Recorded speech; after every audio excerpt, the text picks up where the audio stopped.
The hammer fell. For $500, Susan had one storage unit 142, a rusted metal container filled with dusty boxes and old furniture. The adrenaline of the auction often blinds people to the reality. Most of these purchases are junk. But for Susan, there was one item that justified the risk: a safe.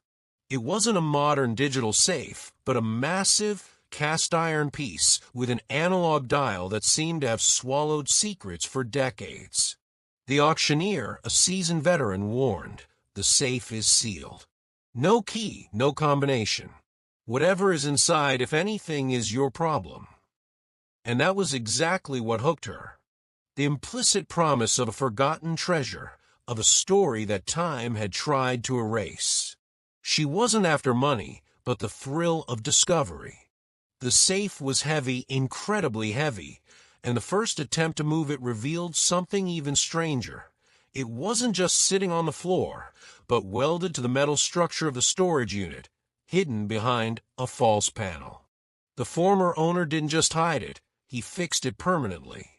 What followed was not the discovery of jewels or gold bars, but something far more unsettling. A piece of evidence that, instead of closing the story, opened it up to an abyss of unanswered questions. Susan, an antique dealer and storage auction enthusiast, was no stranger to this game of chance. She spent her life sifting through what others discarded, seeking the diamond in the rough among the clutter.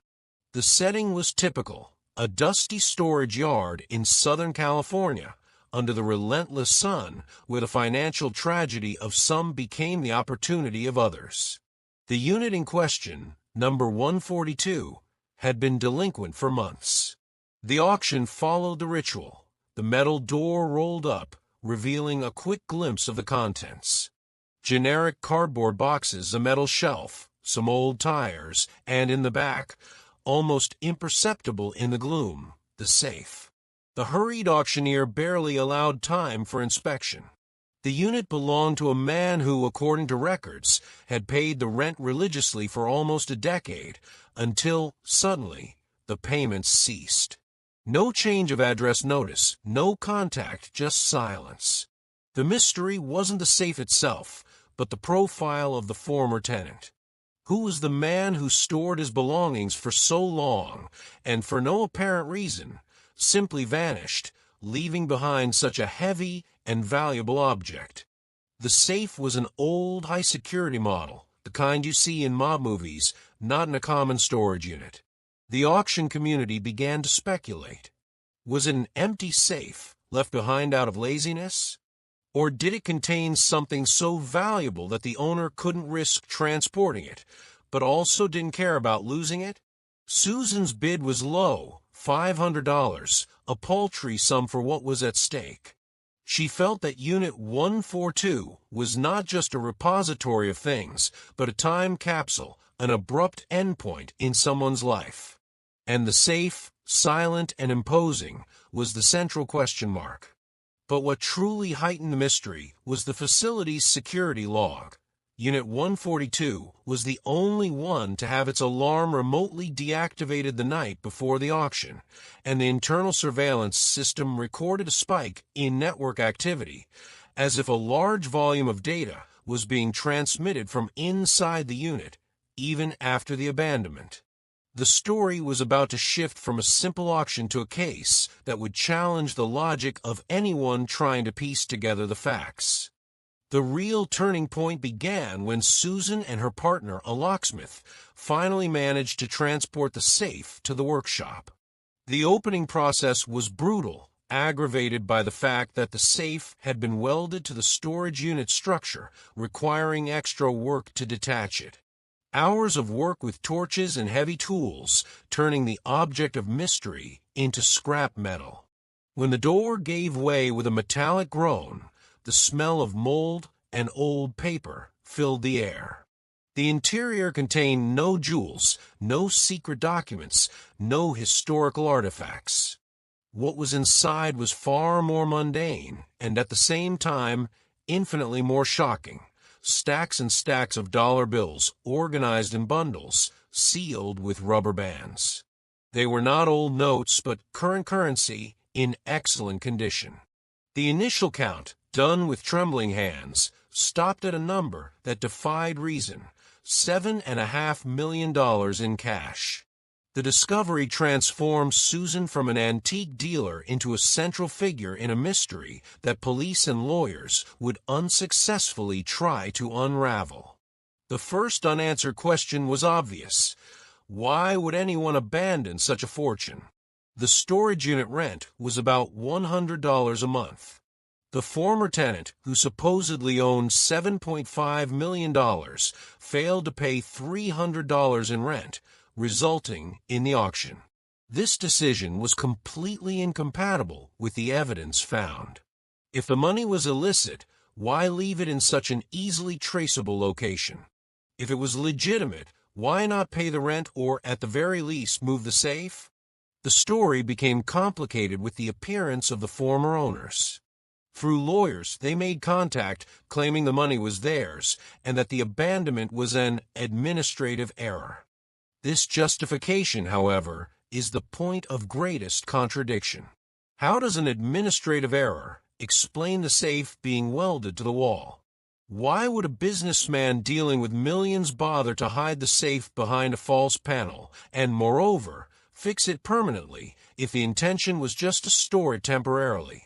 Furthermore, the depot's security records show that hours before the auction, an unidentified cleanup crew attempted to access the unit but was blocked by the security system.